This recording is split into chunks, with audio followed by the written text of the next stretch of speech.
question is actually very similar to the other one, um, about demolishing the pillars.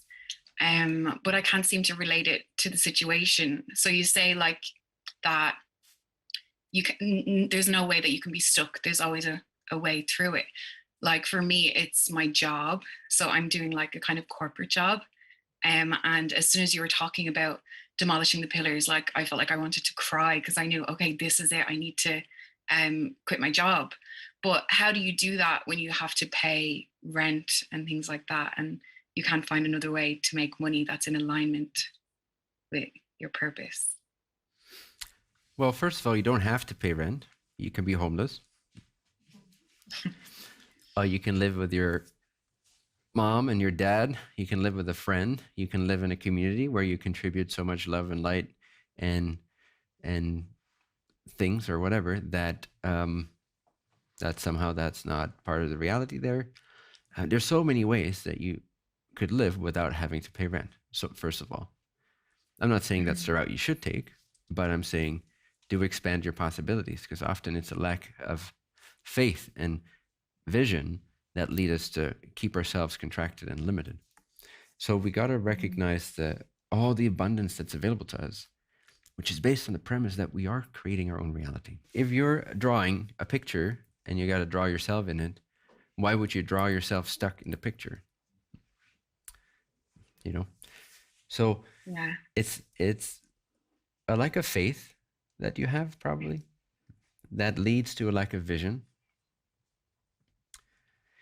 And lack of vision will pose these very reasonable questions to you, like, what about this? I can't find a job that I resonate with. That's also bullshit. What do you mean? Yeah. How do you know? I quit my job and I started my coaching business, but I couldn't make money. So then I got a job again. Yeah, I get it.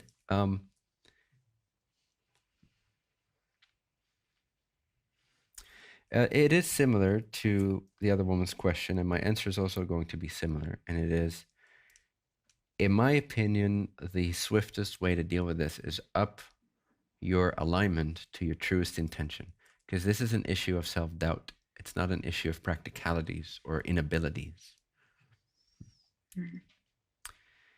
Do I practice my faith before quitting the job and then I'll find a way out of it? Or is it a case of quit the job and then practice the faith? I'm trying to practice faith now already. Sweet. No, it's a cute question. Well, you can do both. You have to feel it out for yourself, what the timing of it is, what's relevant. But no matter what, you can practice faith now before you quit your job. And when you practice faith, sometimes I use the example of, like, you know, don't jump off a building if you don't really believe you can fly, because someone said you should be able to believe that you can fly. You know, your belief system's not going to support you. You're going to crash and fall.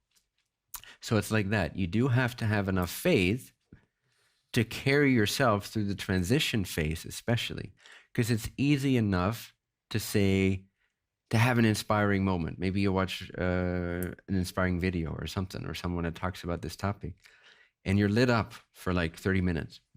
And in those 30 minutes, you're canceling your job, your relationship, you realize you don't need any money to survive, you trust in the universe.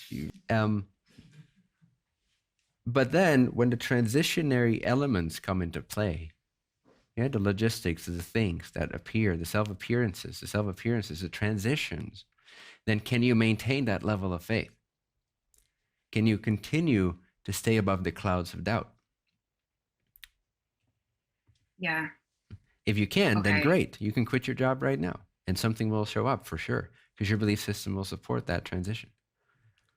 But if you go like, yeah, I got this, okay, resignation, and then you go like, oh, fuck, I should have never done that, and you're negative again, and you're not maintaining faith, you don't believe in the universe, in yourself, that you're creating your reality, that something shows up for you always.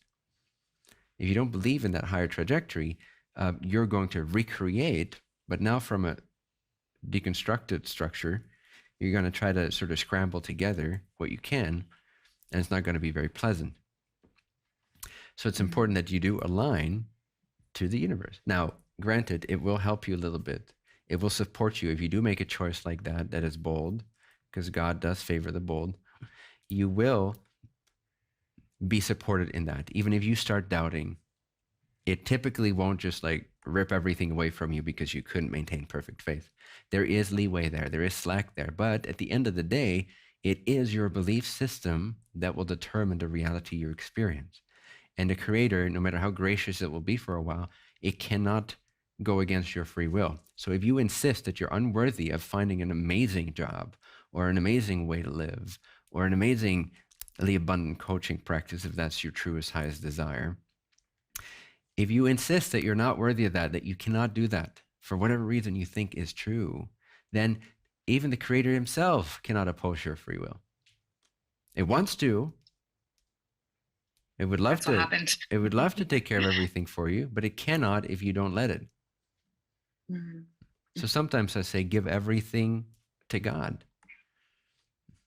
Give all your problems to God, everything. If you can do that, you can attain a high level of faith, and you can allow the Creator's grace to just show up moment to moment to moment without any or hardly any insistence upon your part.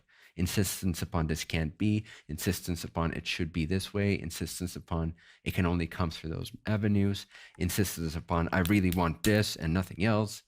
But you can, in that openness, you can allow the grace to really present you with the highest options available to you. And the vision can return of what's possible. You can start seeing in terms of possibilities and third level creations instead of only this or that. What is the third unseen option? Always, what's the third unseen option? If reality A or choice A and choice B both don't feel ideal, don't choose either. Up your faith until you see the perfect combination of both realities included in a single choice, and it will come to you if you up your faith levels. But if you stay sort of lingering in the murky little thought paradigm that you've created for yourself, which you may not even see as negative, because compared to a lot of other people, it might be very bright and positive and sweet and kind and nice and loyal. Da, da, da. But compared to the Creator, it's a pile of fucking shit. You limit yourself. I don't care how spiritual you are and how much your friends admire you for everything you're able to do and create. It's a pile of shit compared to what's possible. So, no offense. But true. But we don't grant ourselves full access to infinite vision. We just don't believe it's possible or something. We have this allegiance to low-level vibratory thought forms. And somehow it pleases us. Somehow it seems real. Somehow it, boop. But when we up our faith levels and we give everything back to God and we trust, the grace comes in, it cleanses our vision. We are able to see parallel realities, multiple possibilities in any scenario, view it from all possible angles, humanly possible or non-humanly possible, and proceed from that level of clarity. And with that accelerated passion and faith and power, that's possible. Yeah. The way you're describing it is like, this mixture of surrender and passion and intention at the same time, like surrendering it all to God, but also knowing I have a higher vision for my life. So it's just understanding doing both of those at the same time. Well, but they're not separate. The highest vision for you is the vision that the Creator has for you. So if you give it all up to the Creator and you trust in that highest self, then you will see it. You will be it. You will get the whispers. You will know what to do, when to do it more and more clearly every day. You just got to be open, be receptive, be attuned to the highest possibility and not to what other people say, not to what you've conditioned to believe, not to how things have worked in the past. You got to go nonlinear, like a rocket ship. Escape the stratosphere of limitation and marvel in the infinite space of possibilities. Okay. Thank you so much. Can you do that? I feel like I can do that right now. That's good. But can you do it for half an hour, or can you maintain this faith? Half an hour is good, by the way. Half an hour is pretty good. Well, you want to learn to catch yourself when you start like, and you want to somehow snap out of it. Go for a walk, put on another session, remind yourself, give that back to God as well, whatever technique or permission slip you want to use. use it in the moment that you feel yourself start doubting. And because literally that's you in process of recreating, redrawing the same limitations around your character, but you're drawing it, but you don't catch yourself enough. And so therefore you only notice it once you've drawn the whole structure. Now you're like, I'm stuck, which is not true. You drew it.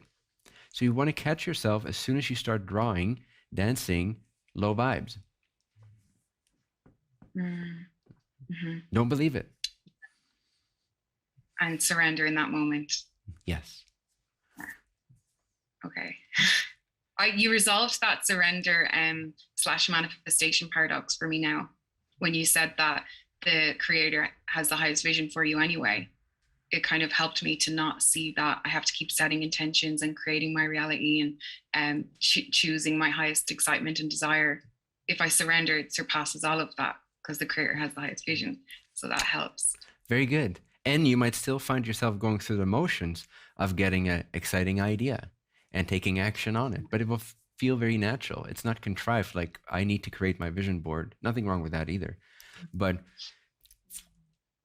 so, yeah, in the surrender, all that is available to you.